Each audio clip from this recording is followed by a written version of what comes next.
ظاہر ہے کہ وہ اٹیک یہ مڈل ایسٹرن کنٹریز نہیں کر رہے ہیں، وہاں پہ جو اسرائیلی فورسز ہیں وہ کر رہی ہیں، اس کے علاوہ امریکن فورسز کر رہی ہیں،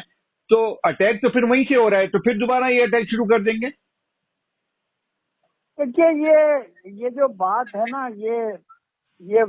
گفتگو کچھ ہے، ہوتا کچھ ہے، کرتے کچھ ہیں، یہ ملکوں کی اور جہالت جنگ میں تو یہ بات آپ کی صحیح ہے کہ وہ تو کچھ بھی کہہ سکتے ہیں، حالانکہ جو یہ عرب کنٹریز ہیں انہوں نے اس جنگ کے شروع ہونے سے پہلے سعودی عرب نے، قطر نے، یو اے نے، ان سارے ملکوں نے امریکہ سے یہ کہا تھا کہ آپ ایران کے اوپر حملہ نہ کریں، حالانکہ بیچ میں یہ بھی پروپیگنڈا آیا کہ جی سعودی عرب خفیہ طور پر ادھر کر رہا تھا، اس کو ٹرمپ کو انسپائر کر رہا تھا، انسائٹ کر رہا تھا کہ آپ کرو، تو سعودی عرب نے بہت سختی سے اس کی تردید کیا کہ ایسا کبھی نہیں ہوا اور ہم نے ایسا کبھی بھی نہیں کیا۔ تو اس لیے اب جو بات ہے کہ ان ملکوں پر حملے یا ان کی جو بھی بات ہوئی ہے وہ وہاں سے تو حملے نہیں ہوئے تھے، نہ سعودی عرب سے ہوئے، نہ کویت سے ہوئے، نہ قطر سے ہوئے، اور نہ ہی یو اے ای سے کسی نے حملہ کیا، ایون امریکن جو کاروائی ہے وہ بھی نہیں ہوئی۔ لیکن جب ایران کے میزائل اور ڈرون جب جاتے ہیں تو وہ جارڈن وغیرہ پہ اس کو جو ہے وہ انٹرسپٹ کرتے ہیں وہ لوگ، تو اب اگر وہ انٹرسپشن کو بھی وہ یہ سمجھتے ہیں کہ جی یہ الائز کی کاروائی ہے اور ہمارے خلاف یہ وہ ہے، تو میں نہیں سمجھتا ہوں کہ اس کا، لیکن بہرحال ایک کوشش تو ہے، اس کو ہم یہ کہہ سکتے ہیں کہ کل اگر کوئی اور بات ہوگی، اور اگر مجھے نہیں معلوم ہے کہ جو سینٹرلائزڈ جو سسٹم تھا ایران کا وہ بحال ہو گیا ہے کہ نہیں ہوا ہے، کیونکہ اس طرح کی بھی خبریں چل رہی ہیں کہ ایران کے اوپر آج جو ہے وہ بڑا حملہ ہونے والا ہے، اور آج صبح ہی ایران نے بڑا حملہ کیا ہے اسرائیل پہ، اور وہ کافی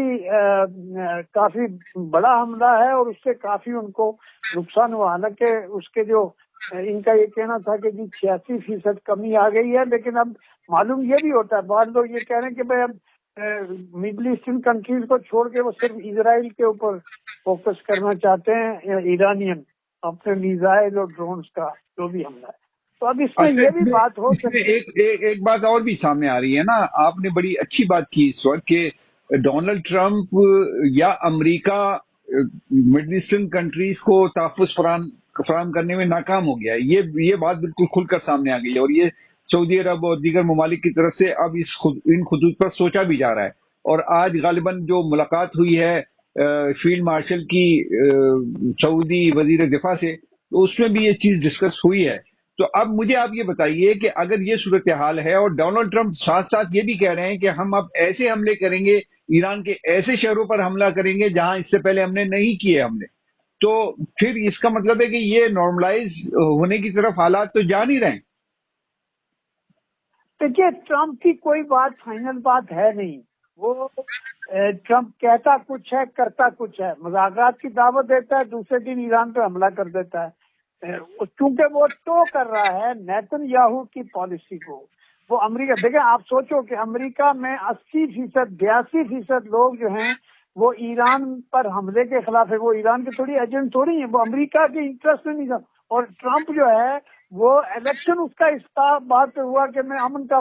پریزیڈنٹ بنوں گا اور میں دنیا میں یہ کروں گا وہ کروں گا، تو بجائے اس کے کہ اب یہ جو وینزویلا کے بعد یہ دوسرا ایران کے اوپر اس نے حملہ کر دیا، کینیڈا کو، تو ٹرمپ کی کسی بات کا کوئی اعتبار نہیں ہے، کیونکہ وہ نیتن یاہو کے ہاتھ میں کھیل رہا ہے مکمل طور پر، اور نیتن یاہو جو ہے وہ جب تک جو ہے وہ اس کو استعمال کرتا رہے گا، وہ استعمال کرتا ہے، لیکن اگر ایران میں فردر کاروائی یہ بمبارمنٹ وغیرہ کرتے ہیں تو یہ جو آپ نے بات کی ہے کہ پریزیڈنٹ نے کہا ہے کہ بھائی آئندہ نہیں کریں گے، تو ہو سکتا ہے یہ انہوں نے یہ بات کہی ہے نا کہ اب ڈپلومیسی کا کو راستہ دینا چاہیے، تو یہ ڈپلومیسی کا راستہ ہو سکتا ہے کہ یہ بات ہو، یہ جیسے جو فرانس ہے اور برٹن ہے اور جرمنی ہے اور یہ دوسرے یورپین ملک ہیں، وہ یہ چاہ رہے ہیں کہ اس معاملے کو جو ہے وہ یہاں کسی طرح روکا جائے تاکہ دنیا کی اکانومی تباہ ہو رہی ہے، یہ صحیح ابھی تو جو ہے وہ $150 کی بات کر رہے ہیں، اچھا، اس پہ میں اور آتا ہوں، مہنگائی اور اس کے اوپر اکانومی پہ آتا ہوں، لیکن ایک سوال اور مجھے اس کا جواب دے دیجئے ایک یہ فیلڈ مارشل نے جو ملاقات کی ہے وزیر دفاع سے سعودی عرب کے، کیا کوئی میڈیشن کا ارادہ ہے فیلڈ مارشل کا ایران اور سعودی عرب کے درمیان، یا مڈل ایسٹرن کنٹریز اور سعودی عرب کے درمیان کوئی میڈیٹ کر سکتے ہیں فیلڈ مارشل صاحب یا ہمارے وزیر خارجہ صاحب؟ نہیں دیکھیے، ایران، دیکھو پہلی بات تو یہ ہوئی ہے کہ یو اے ای، قطر اور سعودی عرب اور دوسرے جو ملک ہیں بحرین اور کویت، انہوں نے تو یونائٹڈ اسٹینڈ لے لیا ہے کہ وہ جو یو اے ای اور سعودی عرب کے درمیان باتیں ہو رہی تھی اختلافات کی، تو ایکچولی ایران نے ان کو دوبارہ یونائٹ کر دیا اور انہوں نے کہا کہ ہم ہمارے اوپر اب حملہ ہوگا تو ہم جواب دیں گے۔ اور میں نے یہ بھی سنا کہ سعودی عرب نے پاکستان سے کہا کہ چونکہ آپ کے کہنے سے ہم نے یہ بات سمجھی تھی کہ ایران جو ہے وہ ہمارے اوپر اسٹرائک نہیں کرے گا، اور ایران سے ہم تعلقات بھی اچھے چاہتے ہیں، لیکن اس کے باوجود جو ہم نے تو نہیں اسٹرائک کیا، انہوں نے کیا۔ تو ایران نے، سعودی عرب نے پاکستان کو میرے خیال سے وارننگ شاٹ دے دیا ہے، اور پاکستان نے ایران کو یہ پہلے ہی بتا دیا تھا کہ پاکستان جو ہے کانفلکٹ کی صورت میں پاکستان معاہدے کا پابند ہے سعودی عرب کے ساتھ، اور اگر فرض کرو جنگ ہوگی، لڑائی ہوگی سعودی عرب اور ایران کے درمیان، تو پاکستان سعودی عرب کا ساتھ دے گا۔ ٹھیک ہے، وہ تو پابند ہو تو گیا یہ معاہدے کے تحت، سوورن معاہدہ۔ یہ تو اسحاق ڈار نے سینٹ کے اجلاس میں کھڑے ہو کے یہ بات کی، اس نے دوسرے تیسرے دن جو کلیئرفیکیشن دی ہے انہوں نے یہ بات کی ہے کہ ہمارا سوورن معاہدہ ہے ان کے ساتھ، اور اگر ایسی صورت ہوئی اور ایران نے اسٹرائکس نہیں روکے سعودی عرب پہ تو پھر ہمیں کچھ نہ کچھ کرنا پڑے گا، یعنی کسی ایک پوزیشن پہ آنا پڑے گا۔ خیر، میں آپ سے پوچھ یہ رہا ہوں کہ کیا یہ جو اس وقت ملاقات کی ہے سعودی عرب میں جا کر فیلڈ مارشل صاحب نے، تو اس میں کوئی میڈیشن آپ کو نظر آ رہی ہے پاکستان کے پوائنٹ آف ویو سے کہ ہم دونوں طرف کو ٹھنڈا کرتے ہیں، دونوں طرفین سے بات کرتے ہیں؟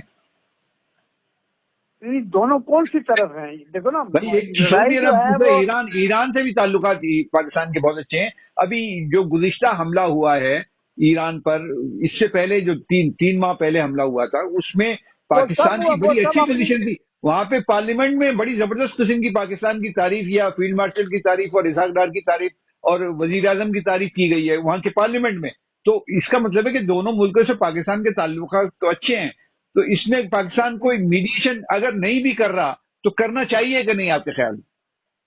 نہیں دیکھیے، سوال میڈیشن سعودی عرب اور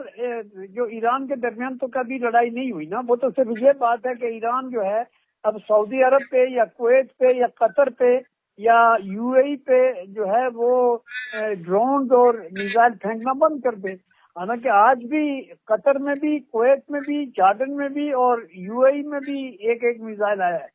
انہوں نے مطلب میزائل انہوں نے انٹرسپٹ کر دیے ہیں، لیکن بہرحال اس کا نقصان۔ لیکن سوال یہ ہے کہ پاکستان جو ہے وہ اگر میڈیشن کرے تو میڈیشن امریکہ اور ایران کے درمیان تو کرنے کی کوئی بات سمجھ میں آتی ہے، سعودی عرب اور ایران کی لڑائی تھوڑی ہے، سر وہ تو تو یہ کہہ رہے ہیں پیغام یار تو ہم تو یہی تو لڑیں گے۔ جائے گا نا سر، میں یہ آپ سے پوچھ رہا ہوں کہ سعودی عرب والوں کو تو امریکہ پیغام دے گا، امریکہ کا پیغام پھر سعودی عرب جب پہنچے گا تو پھر سعودی عرب کا پیغام پاکستان کے تھرو ایران تک پہنچے گا نا سر۔ یہی راستے ہوتے ہیں عام طور سے مذاکرات کے دنیا بھر میں جب جنگی حالات ہوں۔ دیکھیے اس وقت جو ہے وہ امریکہ اور اسرائیل جو ہے وہ مشکل میں پا رہے ہیں اپنے آپ کو ایران کے خلاف، اور ان کے ملکوں کے اندر بھی پورے اسرائیل میں لوگ پوری کی پوری قوم جو ہے وہ 60% آف دی اسرائیلی پاپولیشن وہ ادھر بنکرس میں رہ رہی ہے۔ تو یہ کوئی نارمل صورتحال نہیں ہے۔ وہ جو ان کا یہ خیال تھا کہ جی اب ہم نے ان کو بالکل ہوائی جہاز اور بحری جہاز ہم نے ختم کر دیے ہیں اور ان کی ہم نے اسٹرائکنگ کیپیسٹی ختم تو نہیں ہوئی بھائی۔ اگر 100 کے قریب انہوں نے میزائل اور ڈرون پتہ نہیں کہ 2000 کے قریب پھینکے ہیں، تو اس میں اگر ایک بھی لگتا ہے، دو بھی لگتا ہے، تو بھائی اسرائیل کوئی بہت بڑی ریاست تو نہیں ہے نا، اس کا تو بالکل بڑا ٹھیک ہے، نقصان ہوتا ہے۔ تو بالکل ٹھیک ہے۔ اس اچھا لیے سر، اب اصل بات آخری جی جی آپ جملہ پورا کر لیں، جملہ پورا کر لیں۔ اصل بات یہ ہے کہ امریکہ کو سرنڈر اور اسرائیل کو سرنڈر کے بجائے سیز فائر کی بات کرے اور یہ اعلان کرے کہ اب ہم بات چیت کے لیے ہم بھی تیار ہیں، پھر میرے خیال سے ایران بھی کرے گا اور یہ کہے کہ ہم ایران کے انٹرنل معاملات میں ہم داخلت نہیں کریں گے، ہم ریجیم چینج اور یہ سب باتیں ایسا کرنے، جب تک امریکہ یہ نہیں کہے گا تو مذاکرات تو شروع نہیں ہو سکتے کسی طرح بھی۔ اچھا ٹھیک ہے، لاسٹ جو ہم بات کرنا چاہتے ہیں اپنے اس پروگرام میں آج کے، وہ جو ایک دم دھماکہ ہوا ہے پاکستان میں، 55 روپے فی لیٹر بڑھا دیے ہیں ڈیزل پہ اور پیٹرول پہ، اور 130 روپے مٹی کے تیل پہ بڑھا دیے ہیں حکومت نے۔ یقیناً حکومت کی مجبوری ہے، انٹرنیشنل مارکیٹ میں پرائس جو ہے فی بیرل میرے خیال ہے کہ 83-85 ڈالر تک پہنچ گئے ہیں، اور کہا یہ جا رہا ہے کہ وہ $150 تک پہنچ سکتے ہیں اگر یہی صورتحال رہی۔ اب اب پاکستان میں اس کے اثرات کیا ہوں گے سر؟ وہ مہنگائی کا کیا منظرنامہ آپ کے ذہن میں، آپ کی آنکھوں کے سامنے آ رہا ہے؟ نہیں، مہنگائی کا طوفان تو آنا ہی آنا ہے۔ اس کے مقابلے میں آپ دیکھیں گے کہ بھارت میں انہوں نے اتنا انکریز نہیں کیا،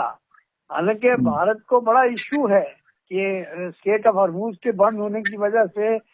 بھارت کو بڑا پرابلم ہے اپنے اس کو، لیکن انہوں نے کوئی بڑا انکریز نہیں کیا ہے، چھوٹا موٹا انکریز پاکستان میں بہت زیادہ ہوا، کیونکہ پاکستان میں جو ایک بات تو نہیں ہے نا، پاکستان میں اور بہت سارے مسئلے ہیں، IMF کے قرضے ہیں اور اکانومی کو سیدھے راستے پہ رکھنا ہے، تو اس لیے ابھی یہ تو بات صحیح ہے کہ جو تھوڑا بڑا ہے تو انہوں نے زیادہ بڑھا دیا ہے، تو انہوں نے شروع میں زیادہ بڑھا دیا ہے، تو اگر وہ کہتے ہیں کم ہوگا تو کم کر دیں گے، لیکن اس میں کچھ میرے خیال سے اس میں حکومت کی کوئی بدنیتی وغیرہ شامل نہیں لگتی ہے، مجبوری لگتی ہے، اور یہ لیکن مجبوری مجبوری تو اس لگتی وجہ ہے، سے بھی لیکن ہے۔ اس کا اثر تو ہمارے ہاں تو دیکھیے ٹرینڈ یہ ہے کہ اگر پیٹرولیم مصنوعات کی قیمتوں میں اضافہ ہوتا ہے تو فوری طور پر پھر تمام پروڈکٹس کی قیمتوں میں، کرائے کی مد میں اور بہت ساری چیزوں میں اضافہ ہو جاتا ہے، لیکن اگر اس میں کمی ہوتی ہے تو وہ کمی وہاں ہمیں نظر نہیں آتی دوسری جگہوں پہ۔ یہ تو پاکستان میں وہ تو جنرل پھر ٹرینڈ ہے۔ جی وہ تو دیکھیے نا، یہاں مافیا راج ہے، بالکل صحیح ہے، تو بالکل ٹھیک ہے۔ اس مافیا راج میں حکومت کا کوئی کنٹرول ہی نہیں ہے، حکومت باتیں کرتی ہے، باتیں کرنے سے کچھ ہوتا نہیں ہے، حکومت کا نظام نہیں ہے صحیح کہ وہ لوگوں کو دیکھیے، ایک رمضان آتا ہے، رمضان ساری دنیا میں رحمت ہے، پاکستان کے عوام کے لیے رحمت بن جاتا ہے، اتنی مہنگائی ہوتی ہے کہ آدمی سمجھتا ہے یار یہ رمضان ہمارے لیے رحمت ہے، یہ ہمارے لیے لوٹ مار کا ذریعہ بن گیا ہے۔ تو ہمارے ہاں یہ جو بھیڑ ہے نا پاکستان میں، جو پاورفل گینگز ہیں، وہ کسی قانون کے ماتحت تھوڑی چل رہے ہیں، وہ کسی اکنامک اس کے اوپر تھوڑی چل رہے ہیں، وہ تو کہہ رہے ہیں جب موقع مل رہا ہے پیسے بنا لو تو بعد میں دیکھی جائے گی، اس لیے ان کو جو ابھی اسٹاک ہے اس کے اوپر وہ زیادہ سے زیادہ پیسے بنائیں گے، اور انہوں نے وہ جو یہ مافیا والے لوگ ہیں، انہوں نے جا کے تیل کی 55 روپے اور 130 روپے مٹی کے تیل کی قیمت بڑھوائی ہوگی تاکہ پیسے بنانے، ان کو بھی پتا ہے کہ 4 ہفتے 5 ہفتے میں یا 6 ہفتے میں معاملات نارمل ہو جائیں گے، لیکن بھائی گریڈ کا کوئی کیا کرے۔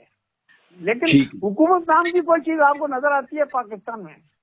یعنی ان معاملات عوام میں کی یقیناً سطح پر نہیں، یہ بات صحیح ہے، یہ تو ایڈمنسٹریٹو مسئلہ ہے، یہ گڈ گورننس کا مسئلہ ہے جو پاکستان میں اس طرح کی کوئی چیز نہیں ہے۔ آپ کا بہت شکریہ سر، آپ نے گفتگو کی، ناظرین نے گفتگو آپ نے سن لی، میں اجازت چاہتا ہوں، اللہ حافظ۔